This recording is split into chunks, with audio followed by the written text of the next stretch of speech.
എല്ലാവർക്കും നമസ്കാരം. 5ാം ക്ലാസ്സിലെ സാമൂഹ്യശാസ്ത്രത്തിലെ 6ാമത്തെ യൂണിറ്റായ കോണ്ടിനൻസ് ആൻഡ് ഓഷ്യൻസ്, അതായത് വൻകരകളും സമുദ്രങ്ങളും എന്ന പാഠഭാഗമാണ് നമ്മൾ എടുത്തുകൊണ്ടിരിക്കുന്നത്. അതിൽ തെക്കേ അമേരിക്കയെക്കുറിച്ചും അന്റാർട്ടിക്കയെക്കുറിച്ചും നമ്മൾ കഴിഞ്ഞ ക്ലാസ്സിൽ പറയുകയുണ്ടായി. നമുക്കിന്ന് യൂറോപ്പിനെ കുറിച്ചും ഓസ്ട്രേലിയയെക്കുറിച്ചും നമുക്ക് പറയാം. അപ്പോൾ അതിൽ ആദ്യം നമുക്ക് യൂറോപ്പിനെ കുറിച്ച് പറയാം.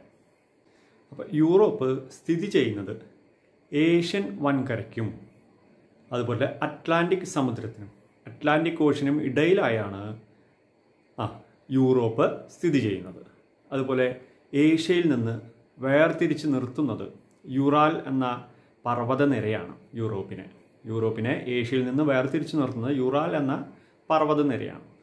അതുപോലെ യൂറോപ്പിനെ കുറിച്ച് നമുക്ക് പറയുമ്പോൾ അവിടുത്തെ കാലാവസ്ഥ, അതായത് അവിടുത്തെ തെക്ക് ഭാഗത്തെ യൂറോപ്പിൻ്റെ തെക്ക് ഭാഗം പൊതുവെ മിതമായ ചൂടും തണുപ്പുമാണ്. എന്നാൽ വടക്ക് ഭാഗം നോർത്ത് സൈഡിലെ കഠിനമായ തണുപ്പാണ് അനുഭവപ്പെടുന്നത്. അതുപോലെ ഒരുപാട് വ്യവസായശാലകളാൽ ഒരുപാട് വ്യവസായശാലകളുള്ള ഒരു കോണ്ടിനെൻ്റാണ് യൂറോപ്പ്. ഒരുപാട് വ്യവസായശാലകളുണ്ട്. അതുപോലെ അവിടുത്തെ പ്രധാന ഒരു തൊഴിൽ ഉൾപ്പെടുത്താവുന്നതാണ് ഫിഷിങ്, മത്സ്യബന്ധനം. അതും നമുക്ക് അവിടുത്തെ ഒരു പ്രധാന തൊഴിലിൽ ഉൾപ്പെടുത്താൻ പറ്റുന്ന ഒരു കാര്യമാണ്. പിന്നെ യൂറോപ്പിനെ കുറിച്ച് പറയുമ്പോൾ എന്ത് പറയാം? വലിപ്പത്തിൽ എത്രാമതാ? 6ാമതാണ്. എന്നാൽ ജനസംഖ്യയുടെ കാര്യത്തിൽ 3ാം സ്ഥാനവുമുണ്ട്. ഇത്രയും പോയിൻറ്റ്സുകൾ നമുക്ക് യൂറോപ്പിനെ കുറിച്ച് പഠിക്കാനുണ്ട്. പ്രധാനപ്പെട്ട പോയിൻറ്റ്സ് മാത്രം ഞാൻ പറയുന്നുള്ളൂ. നമുക്കൊന്ന് നോക്കാം. It is located between Atlantic ocean and Asia. അതായത് ഏഷ്യ വൻകരയ്ക്കും അറ്റ്ലാന്റിക് ഓഷ്യനും ഇടയിലായാണ് യൂറോപ്പ് സ്ഥിതി ചെയ്യുന്നത്. അതുപോലെ it stands 6th in size. വലിപ്പത്തിൽ 6ാം സ്ഥാനമാണ് യൂറോപ്പിനുള്ളത്. വലിപ്പത്തിൽ 6ാം സ്ഥാനമാണ് യൂറോപ്പിനുള്ളത്. The Ural mountain range separates in from Asia. അതായത് യുറാൽ മൗണ്ടൻ റേഞ്ച്, യുറാൽ പർവ്വത നിര യൂറോപ്പിനെ ഏഷ്യയിൽ നിന്നും വേർതിരിക്കുന്നു. അതായത് ഏഷ്യയിൽ നിന്ന് വേർതിരിച്ച് നിർത്തുന്നത് ഈ യുറാൽ പർവ്വത നിരകളാണ്. It is the 3rd most populated continent. ഉണ്ടോ? 3rd മോസ്റ്റ് പോപ്പുലേറ്റഡ് കോണ്ടിനെൻറ്റ്, അതായത് ജനസംഖ്യയിൽ 3ാം സ്ഥാനമാണ്. 3ാം സ്ഥാനമുണ്ട് ജനസംഖ്യയിൽ ആർക്ക്? യൂറോപ്പിന്. Though southern Europe enjoys moderate heat and cold. The northern part experiences severe cold. അതായത് യൂറോപ്പിൻ്റെ സദേൺ റീജിയൻ, തെക്ക് ഭാഗത്ത് മിതമായ ചൂടും തണുപ്പുമാണ് അനുഭവപ്പെടുന്നത്. അതായത് മോഡറേറ്റ് ഹീറ്റ് ആൻഡ് കോൾഡ്. എന്നാൽ നോർത്തേൺ സൈഡിലോ, വടക്ക് ഭാഗത്തോ അതികഠിനമായ സിവിയർ കോൾഡാണ്, അതികഠിനമായ തണുപ്പാണ് അവിടെ അനുഭവപ്പെടുന്നത്. It is industrially developed. വ്യാവസായികമായി വളരെയേറെ പുരോഗതി പ്രാപിച്ചിട്ടുണ്ട്. ഒരുപാട് വ്യവസായശാലകളുണ്ട്. ആ വ്യവസായശാലകളിൽ ഉൽപ്പാദിപ്പിക്കുന്ന പല ഉൽപ്പന്നങ്ങളും ലോകത്തിൻ്റെ പല ഭാഗത്തേക്കും അവർ കയറ്റി അയക്കുന്നുണ്ട്. അത്രയും അധികം വ്യവസായശാലകളാൽ സമ്പന്നമാണ് Europe. Fishing is an important occupation. അതായത് മത്സ്യബന്ധനം ഒരു പ്രധാന തൊഴിലാണ്. ഇനി നമുക്കവിടെ ചില ചിത്രങ്ങളൊക്കെ കാണാം, അല്ലേ? സ്കീയിങ്, അല്ലേ? അങ്ങനെ പറഞ്ഞാൽ എന്താ? മഞ്ഞിൽ സഞ്ചരിക്കുന്ന ഒരു ഇതാണ്, അല്ലേ? പിന്നെയോ ഗ്രേപ്പ് കൾട്ടിവേഷൻ്റെ ഒരു ചിത്രങ്ങൾ കാണാം. അതായത് അവിടുത്തെ മുന്തിരി കൃഷിയാണ്. പിന്നെ അവിടുത്തെ പ്രധാന ഒരു സിറ്റി, അല്ലേ? ലണ്ടൻ. ഇത്രയും ചിത്രങ്ങളൊക്കെ നമുക്ക് കാണാം. അതായത് അത്രയും വൈവിധ്യമാർന്ന ഒരുപാട് കാര്യങ്ങളാൽ സമ്പന്നമാണ് യൂറോപ്പ്. യൂറോപ്പിലപ്പോൾ പ്രധാനമായിട്ട് നമ്മൾ ശ്രദ്ധിക്കേണ്ട ഒരു കാര്യം അവിടുത്തെ വ്യാവസായികമായിട്ടുള്ള കാര്യങ്ങൾ, അതായത് ഒരുപാട് വ്യവസായശാലകളുണ്ട് എന്നുള്ളത് നമ്മുടെ മനസ്സിലുണ്ടാകണം. ഇനി നമുക്ക് യൂറോപ്പിലെ വേറെ ഒരു കാര്യം പറയാം. അതെന്താ നോക്കാം. ഒരു ചിത്രം കാണാം നമുക്കിപ്പോൾ. എന്താണ്? Norway, the land of the midnight sun. അതായത് നോർവേ, പാതിരാ സൂര്യൻ്റെ നാട്. എന്താണ് അവിടെ പറയണത് നോക്കാം. Countries like Norway and Finland, falling within the Arctic Circle, experience 6 months of night and 6 months of day every year. അതായത് ആർട്ടിക് വൃത്തത്തിനുള്ളിൽ സ്ഥിതി ചെയ്യുന്ന നോർവേ, ഫിൻലാൻഡ് തുടങ്ങിയ രാജ്യങ്ങളിൽ വർഷത്തിൽ 6 മാസം പകലും 6 മാസം രാത്രിയുമായാണ് അനുഭവപ്പെടുക. അതായത് യൂറോപ്പിലെ 2 രാജ്യങ്ങൾ, അതായത് നോർവേ, ഫിൻലാൻഡ് എന്നീ രാജ്യങ്ങൾ, ആ രാജ്യങ്ങളിൽ 6 മാസം പകലും 6 മാസം രാത്രിയുമാണ് അനുഭവപ്പെടുന്നത്. മനസ്സിലായോ? അതാണ് അവിടെ പ്രത്യേകിച്ച് എടുത്ത് പറയുന്നത്. അപ്പോൾ ഈ പ്രദേശങ്ങളെക്കുറിച്ച് നമുക്ക് കൂടുതൽ അറിയണമെങ്കിൽ നമ്മുടെ മലയാളിയായ ഒരു സാഹിത്യകാരനുണ്ട്, എസ്.കെ. പൊറ്റക്കാട്. അദ്ദേഹത്തിൻ്റെ പാതിരാസൂര്യൻ്റെ നാട്ടിൽ എന്നൊരു പുസ്തകമുണ്ട്. ആ പുസ്തകത്തിൽ ഈ രാജ്യങ്ങളെക്കുറിച്ച് ഒരുപാട് കാര്യങ്ങൾ പറഞ്ഞിട്ടുണ്ട്. അപ്പോൾ ആ പുസ്തകം ഒന്ന് വായിച്ചാൽ നമുക്ക് കൂടുതൽ കാര്യങ്ങൾ മനസ്സിലാക്കാൻ സാധിക്കും.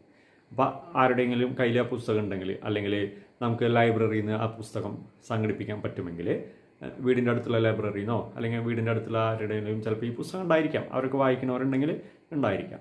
അപ്പോൾ അവരോടൊന്ന് ചോദിച്ചാൽ അല്ലെങ്കിൽ ലൈബ്രറിയിൽ ഒന്ന് അന്വേഷിച്ചാൽ പുസ്തകം കിട്ടുകയാണെങ്കിൽ ഒന്ന് വായിച്ച് നോക്കുക.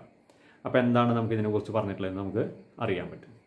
അപ്പോൾ ഇത്തരം കാര്യങ്ങളാണ് നമുക്ക് യൂറോപ്പിനെ കുറിച്ച് ഈ പാഠഭാഗത്തിൽ പഠിക്കാനുള്ളത്. വളരെ കുറച്ച് കാര്യങ്ങളുള്ളൂ. നമുക്കപ്പോൾ ഇനി അടുത്തൊരു കോണ്ടിനെൻ്റായ ഏതാ, ഓസ്ട്രേലിയയെക്കുറിച്ച് പറയാം. എന്താണ് ഓസ്ട്രേലിയയെക്കുറിച്ച് പറയുമ്പോൾ നോക്കാം. ഓസ്ട്രേലിയ നമുക്കറിയാം, ഏറ്റവും ചെറിയ വൻകരയാണ് ഓസ്ട്രേലിയ, അല്ലേ? അതുപോലെ വെള്ളത്താൽ ചുറ്റപ്പെട്ട് കിടക്കുന്ന ഒരു വൻകരയാണ്. അതുപോലെ പറയുമ്പോൾ പിന്നെ ഓഷ്യാനിയ എന്ന പേരിൽ അറിയപ്പെടുന്നുണ്ട് ഓസ്ട്രേലിയ. പിന്നെ അതിൽ പറയുമ്പോൾ നമുക്ക് പ്രധാനമായിട്ടും പറയുന്നത് അവിടുത്തെ ഒരു പ്രധാന സസ്തനിയെ നമ്മൾ കേട്ടിട്ടുണ്ടാവും പേര്, പ്ലാറ്റിപ്പസ്. അതുപോലെ സഞ്ചിമൃഗം എന്നറിയപ്പെടുന്ന കങ്കാരു, അതുപോലെ നായ വർഗത്തിൽ പെടുന്ന ഡിങ്കോകൾ. ഇതൊക്കെ ഈ ഓസ്ട്രേലിയൻ വൻകരയിൽ മാത്രം കാണപ്പെടുന്ന ചില ജീവികളാണ്. അതുപോലെ അവിടെ പ്രധാനമായിട്ടും ഗോതമ്പ് വളരെയധികം ധാരാളമായിട്ട് തന്നെ അവിടെ കൃഷി ചെയ്യുന്നുണ്ട്, ഗോതമ്പ്. അതുപോലെ ധാതുക്കളാൽ സമ്പന്നവുമാണ് ഓസ്ട്രേലിയ. ഇത്തരം കാര്യങ്ങളൊക്കെ നമുക്ക് ഓസ്ട്രേലിയയെ കുറിച്ച് പറയാനുള്ളത്. നമുക്ക് എന്താണെന്ന് നോക്കാം. It is a smallest continent, ഏറ്റവും ചെറിയ വൻകര. അതായത് ലോകത്തിലെ ഏറ്റവും ചെറിയ വൻകരയാണ് Australia. Australia along with a few surrounding islands is known as Oceania. അതുപോലെ ഓഷ്യാനിയ എന്ന പേരിലും അറിയപ്പെടുന്നുണ്ട്. Australia along with a few surrounding islands is known as Oceania. അതായത് ഓസ്ട്രേലിയ, നമുക്കിപ്പോൾ നമ്മൾ ആ ഗ്ലോബിലെ ചിത്രം കണ്ടു അല്ലേ, ഓസ്ട്രേലിയയുടെ ആ കോണ്ടിനെൻ്റ്, അതിൻ്റെ ചുറ്റും ചെറിയ ചെറിയ ഐലൻഡ്സും ഉണ്ട്. ഇതൊക്കെ അടങ്ങുന്നതാണ്. പിന്നെ നമുക്കതിൽ പറയുന്നത് എന്താ, it is referred to as the island continent as it is surrounded by ocean. അതായത് പൂർണ്ണമായും ജലത്താൽ ചുറ്റപ്പെട്ട് സ്ഥിതി ചെയ്യുന്നതിനാൽ ഓസ്ട്രേലിയയെ വൻകര ദ്വീപ് എന്ന് വിശേഷിപ്പിക്കുന്നുണ്ട്. ഐലൻഡ് കോണ്ടിനെന്റ്, വൻകര ദ്വീപ് എന്ന പേരിലും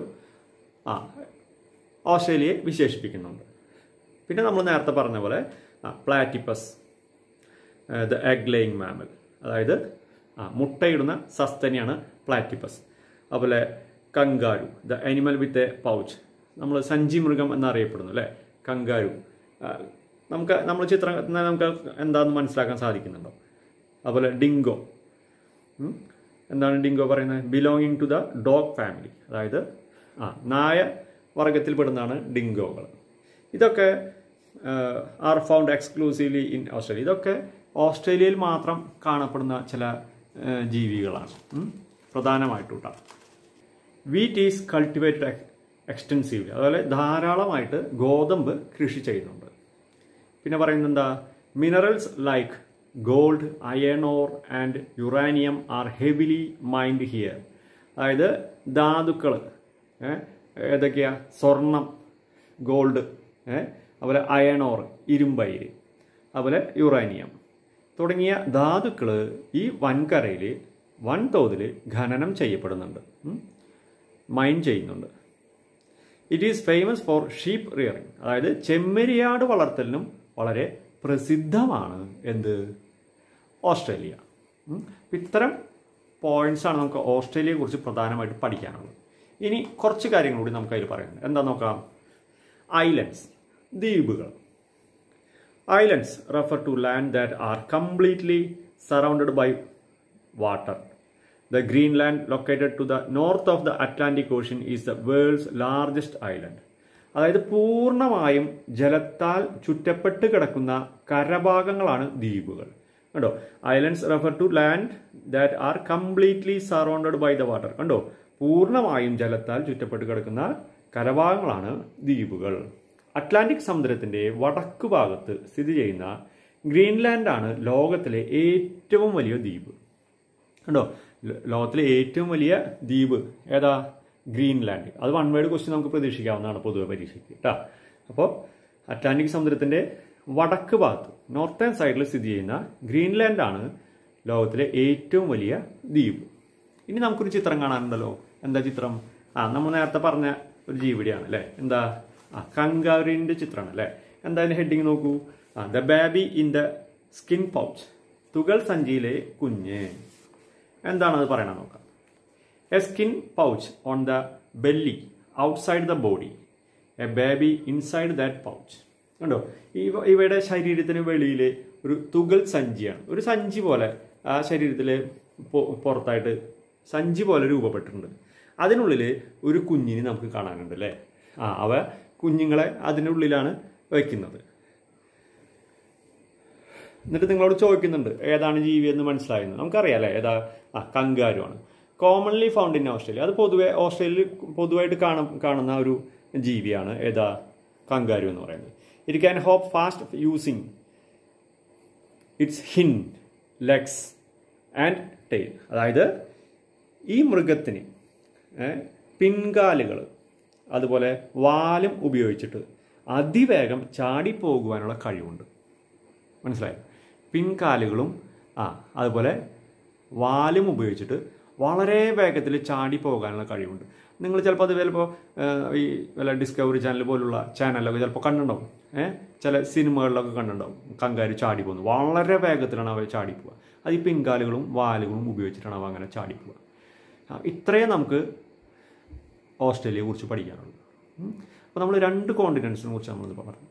ഏതൊക്കെയാണ്? യൂറോപ്പും ഓസ്ട്രേലിയയും. അപ്പോൾ ഈ 2 കോണ്ടിനെൻസിനെ കുറിച്ചും പറയുന്നതോടുകൂടി നമ്മളെ കോണ്ടിനെൻസ് എന്നുള്ള ഭാഗം കഴിയാണ്. എന്നാൽ നിങ്ങൾക്ക് വലിയൊരു ഹോംവർക്ക് തരുന്നുണ്ട് ഇപ്പോൾ. എന്താണ് ഹോംവർക്ക് നോക്കാം. നമുക്ക് ടെക്സ്റ്റിൽ നമുക്കൊരു ടേബിൾ കാണാം. ഒരു മഞ്ഞ നിറത്തിൽ, ചിലർ ടെക്സ്റ്റിൽ ചിലപ്പോൾ ഇളം പച്ച നിറത്തിലേക്ക് വെക്കാം. ഇത് ഈ പ്രിൻറ്റിങ്ങിൻ്റെ ഇതുകൊണ്ടാണ്. എന്താണ് അതിൽ പറയുന്നത് നോക്കാം. നമുക്കതിൽ ഒരു 5 കോളമുണ്ട്. ആ 5 കോളം നിങ്ങൾ നോട്ടിലേക്ക് നിങ്ങൾ എഴുതിയാൽ മതി. ഇതുപോലെ 5 കോളം വരച്ച് എഴുതാൻ പറ്റില്ലെങ്കിൽ നിങ്ങൾ ഒരു കോണ്ടിനെൻ്റ് പേര് എഴുതുക. ആ കോണ്ടിനെൻറ്റിലുള്ള മേജർ മൗണ്ടൻസ്, അതായത് പ്രധാന പർവ്വതങ്ങൾ ഏതാണ്. അപ്പോൾ നമുക്ക് ആ വലിപ്പത്തിൽ തന്നെ ഓരോ വലിപ്പം അനുസരിച്ച് തന്നെ കോണ്ടിനെൻസിൻ്റെ പേര് എഴുതാം.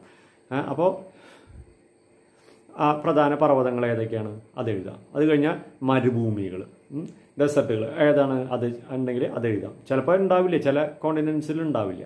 അപ്പോൾ അത് എഴുതേണ്ട കാര്യമില്ല. പിന്നെ മേജർ റിവേഴ്സ്, പ്രധാന നദികൾ ഏതൊക്കെയാണ് അതെടുത്ത് എഴുതണം. പിന്നെ അതർ പെക്യുലാരിറ്റീസ്, അതായത് മറ്റ് സവിശേഷതകൾ. ഇത്തരത്തിൽ ഓരോ കോണ്ടിനെൻസിൻ്റെയും എഴുതി വെക്കണം. നമ്മുടെ കയ്യിലുണ്ട് എല്ലാ നോട്ട്സും നമ്മൾ എഴുതിയിട്ടുള്ളതാണ് അല്ലേ? ഇല്ലെങ്കിൽ ടെക്സ്റ്റിൽ നോക്കിയാൽ കൂടുതൽ കാര്യങ്ങൾ കിട്ടും. അപ്പോൾ അത് വെച്ചുകൊണ്ട് ഒരു ഹോംവർക്ക് നിങ്ങൾ നിങ്ങളുടെ നോട്ട്ബുക്കിൽ അത് എഴുതണം. അപ്പോൾ ഇന്നത്തെ ക്ലാസ് നമുക്ക് ഇതോടുകൂടി അവസാനിപ്പിക്കാം. ഇത്രയും നമുക്ക് ഇന്നത്തെ ക്ലാസ്സിൽ പറയാനുള്ളൂ. നമുക്ക് അടുത്ത ക്ലാസ്സിൽ ഓഷ്യൻസിനെ കുറിച്ച് പറയാം. അപ്പോൾ നമ്മുടെ കോണ്ടിനെൻസ് ഇതോടുകൂടി അവസാനിക്കുകയാണ്. അപ്പോൾ ആ കോണ്ടിനെൻസിൻ്റെ നമ്മൾ ആ വലിപ്പത്തിനനുസരിച്ച് ആ പേരുകൾ പഠിക്കണം. അടുത്ത ക്ലാസ്സിൽ നമുക്ക് ഓഷ്യൻസിനെ കുറിച്ച് പറയാം.